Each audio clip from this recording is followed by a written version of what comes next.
Ito pa rin pala tong pinyahan na to. Kala ko wala na. Ayun oh. Babalikan ko siya pag may bunga na. Kilala ko kasi may-ari nito, nangihingi lang ako. Dito din sa kabila. Ito, ay malalaki na yung bunga oh. Guys, lalaki na oh, ang lawak nito.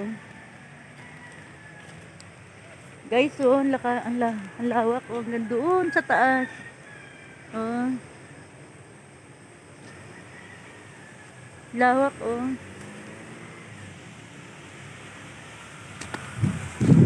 Ang lawak ng pinyahan dito. Sayang wala yung may-ari para matanong ko sana. Ito malaki-laki na to. Siguro mga 1 month for harvest na to.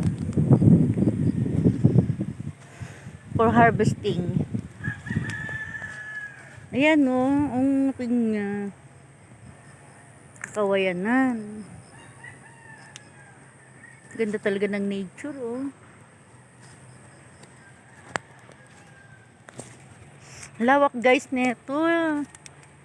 Siguro ko ilang ano to. May mga 2 hectares to.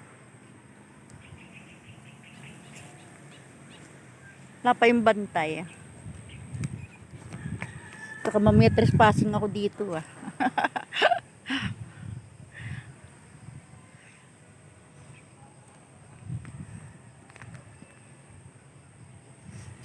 Solo ko.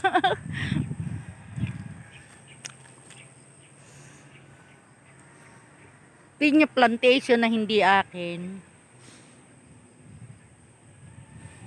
Nakikipicture taking lang.